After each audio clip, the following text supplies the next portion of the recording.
Si vous souhaitez créer votre société sans payer de frais administratifs, donc annonce légale, frais de greffe, frais de dépôt de capital social, frais d'expert comptable, c'est possible. Je m'appelle Amine, expert comptable au cabinet Exilio et aujourd'hui, si vous êtes dans ce cas-là, cette vidéo est faite pour vous. Alors effectivement, beaucoup d'entrepreneurs sont parfois bloqués, par rapport aux frais administratifs car quand on crée une société, il faudra payer une annonce légale. La majorité du temps, c'est entre 200 et 200 et quelques euros, seulement pour cette annonce légale. Aussi, il y a les frais de greffe à payer qui sont autour de 50 euros. Donc c'est les frais à payer au greffe pour l'immatriculation de votre société. Créer une société, nécessite un dépôt de capital obligatoire, donc à faire la majorité du temps auprès d'une banque. Il y a aussi la possibilité de le faire auprès d'un notaire, mais c'est beaucoup plus rare. Donc si vous passez par une banque, que ce soit une banque en ligne ou une banque physique, ils vous facturent des frais de dépôt de capital. S'ajoutent à ça les frais d'avocat ou d'expert comptable pour la partie conseil et pour la partie immatriculation de votre société. Aussi, dans ce cas-là, il faudra compter entre 400 et 1 500 euros si vous faites appel à un expert comptable, une plateforme en ligne ou un avocat. Alors, comment pallier à ça? Déjà, c'est quoi une société? Et l'objectif d'une société? La plupart du temps, les entrepreneurs du web créent une société pour pouvoir déduire leurs charges et être en régime réel, c'est-à-dire ne payer que sur le bénéfice et plus sur le chiffre d'affaires, comme on peut le voir en micro-entreprise. Il y a une solution à ça qui peut avoir les avantages de la société avec les avantages de la micro-entreprise, c'est l'entreprise individuelle. Déjà, il faut noter qu'une micro-entreprise, c'est une entreprise individuelle en régime micro. Donc, on peut très bien, dès le début, sans passer par la case créer une micro-entreprise, puis la transformer en entreprise individuelle au réel, on peut directement créer une entreprise individuelle.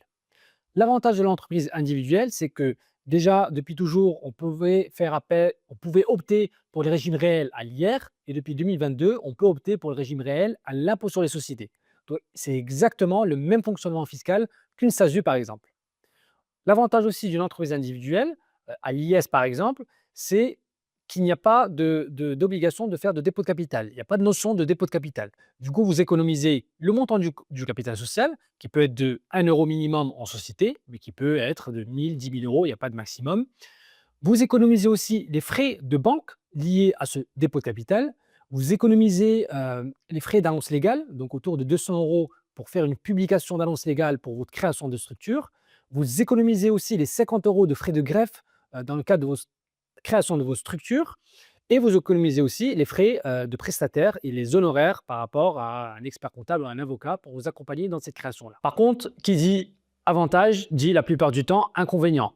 Il y a 90% d'avantages et de similitudes entre une société et une entreprise individuelle. Par contre, il y a certains points d'attention qu'il ne faudra pas négliger. Déjà, votre responsabilité en tant que personne physique. Quand on crée une entreprise individuelle, c'est à votre nom. C'est au nom d'Amine que je crée mon entreprise individuelle. Ce n'est pas comme une société commerciale, par exemple une SASU, que je peux nommer avec un nom et avoir sa propre personnalité morale. Donc ça, c'est un point important. Faire attention par rapport à ça, par rapport à la protection de votre patrimoine. Donc ça, il faudra faire attention à ça. Et dans l'accompagnement que vous allez avoir, bien détailler à votre prestataire, c'est quoi votre situation personnelle, c'est quoi vos biens, c'est quoi votre situation maritale, est-ce que vous êtes marié, célibataire, vous avez des enfants, est-ce que vous avez des emprunts actuellement en cours. Tout ça, c'est très important pour choisir le bon régime juridique pour votre structure. Aussi, le deuxième inconvénient, c'est qu'il n'est pas possible de s'associer. Si vous souhaitez créer une structure pour vous associer à plusieurs, il n'est malheureusement pas possible de le faire en entreprise individuelle. Dans ce cas-là, il faudra obligatoirement passer par une SAS ou une SARL. C'est là aussi l'un des inconvénients de l'entreprise individuelle.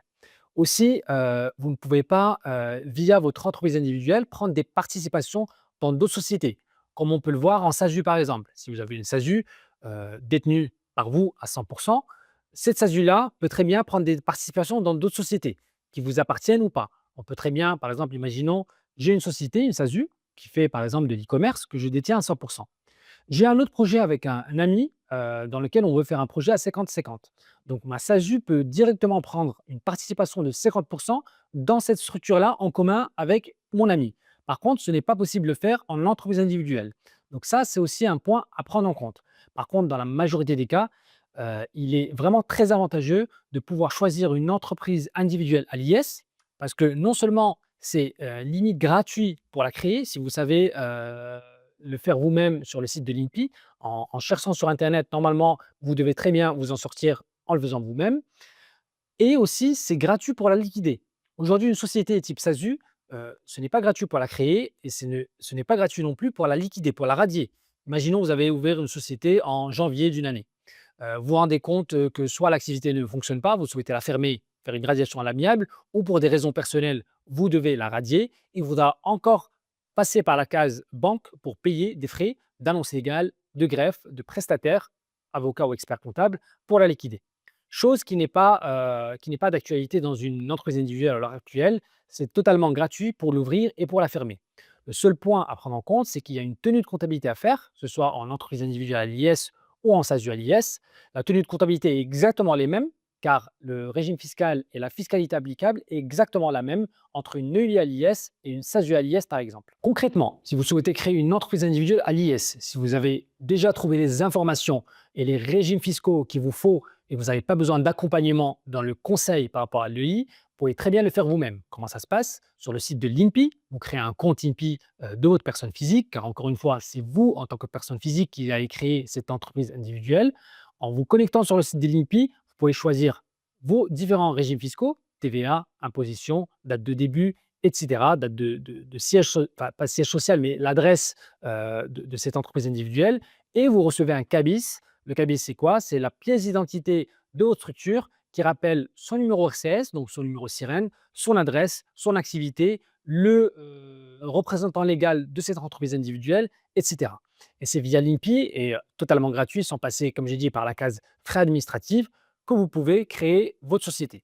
Pareil, au moment de la radier, toujours la même, vous le faites via l'INPI et vous pouvez le faire normalement vous-même. Il y a aussi des fiches disponibles sur le site de l'INPI qui peuvent vous détailler comment on crée une entreprise individuelle et aussi comment on la radie. Par contre, si l'administratif, ce n'est pas votre fort et vous souhaitez un accompagnement dans le cadre de la création de votre entreprise individuelle, vous pouvez faire appel au service d'Exilio pour la création de l'entreprise individuelle et aussi, très important, dans le choix et le conseil avant de le créer. Car créer une structure, ça peut se faire tout seul. Vous pouvez très bien créer vous-même votre entreprise individuelle. Par contre, vous pouvez très bien vous tromper dans le choix de vos statuts juridiques, dans vos options fiscales. Toutes les entreprises individuelles ne se ressemblent pas. On peut créer une EI à l'IS, une EI à l'IR et les conséquences fiscales et sociales ne sont pas du tout les mêmes. Donc il faudrait déjà bien comprendre ces conséquences sociales et fiscales et si vous avez besoin d'accompagnement, on peut vous accompagner dans le cadre de cette création.